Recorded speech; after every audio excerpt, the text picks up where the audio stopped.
ફરી એકવાર સોશિયલ મીડિયામાં જ્ઞાનીબેન ઠાકોરનો વિડીયો વાયરલ। વિડીયોમાં જ્ઞાનીબેન ઠાકોરે ઠાકોર સમાજને કરી બે હાથ જોડીને વિનંતી। ભુવાઓને અંધશ્રદ્ધાથી દૂર રહેવા ઠાકોર સમાજને જાગૃત કરતા જ્ઞાનીબેન ઠાકોરનો સોશિયલ મીડિયાની અંદર વિડીયો વાયરલ।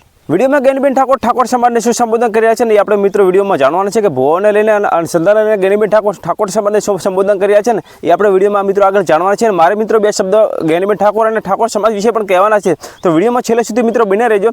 વિડીયો પસંદ આવે તો વિડીયોને લાઈક કરજો, વધુ શેર કરજો અને મારી આ યુટ્યુબ ચેનલ ખાસ કરીને વિક્રમ ગાંજીસરાને ખાસ કરીને સબસ્ક્રાઈબ કરજો, કારણ કે આવાના વિડીયો આપણી ચેનલ ઉપર તમને જોવા મળી રહેશે। તો ચાલો વિડીયો પહેલાં આપણે જ્ઞાનીબેન ઠાકોરને જોઈ લઈએ અને ત્યારબાદ મિત્રો હું તમને બે શબ્દ આગળ કહીશ। તમે ગમે એટલા દીવા કરો, ધૂપ કરો, દોયડા કરો, માનતાઓ રાખો, ગમે ત્યાં ધો આવો, જમણવાર કરો, પણ જ્યાં સુધી તમારી દિલની જે મનની જે આશા છે કે હારી ને હોય, તમારી નેશા હારી ને હોય, તો કુદરત કોઈ દાડો તમને સાથ આપવાની નથી। અને એટલા માટે આપ સૌ અહીંયા મોટી સંખ્યામાં હાજર રહી બહેનોને પણ વિનંતી કે અંધશ્રદ્ધામાં ના આવતી બહેન દીકરાને ભણાવો, દીકરીઓને ભણાવો। અને આ બધા જ જે લોકો હોય ને બધા એ લોકોના દરેકનું મગજ એ વાંચતા હોય છે, એની કેપેસિટી વાંચતા હોય છે। તો આ ભુવાથી એમ કહીને કે એમને તેટલી બાધા આનંદ છે એટલા ને કે તમે ભયામાં મેળ કરો પરો, તો ભુવાજીને કીધે મેળ કરે પરો। તો તમે મિત્રો વિડીયો જ્ઞાનીબેન ઠાકોરનો જોયો અને વિડીયો જોતા મિત્રો તમને ખ્યાલ આવી જ ગયો હશે, પણ મિત્રો મેં આ એક વિડીયો છે એ ઇન્સ્ટાગ્રામમાંથી અત્યારે ડાઉનલોડ કર્યો હતો।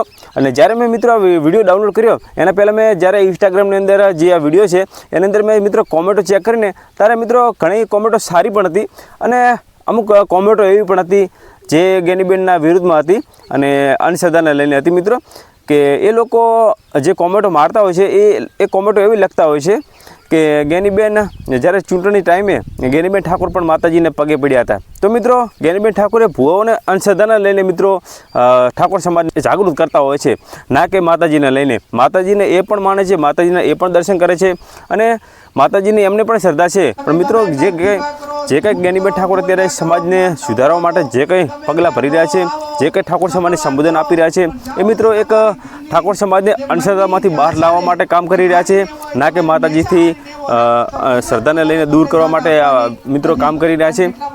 જે કંઈ જ્ઞાનીબેન ઠાકોર જે કામ કરી રહ્યા છે ને એક અંધશ્રદ્ધાને લઈને કામ કરી રહ્યા છે, ભુવાઓ ખોટા ભુવા ધૂણતા એમને લઈને કામ કરી રહ્યા છે અને માતાજીને એ પણ માને છે। તમે પણ મિત્રો માનો, સમાજને મારી વિનંતી છે કે તમે માતાજીને માનો પણ ભુવાઓને ન માનો।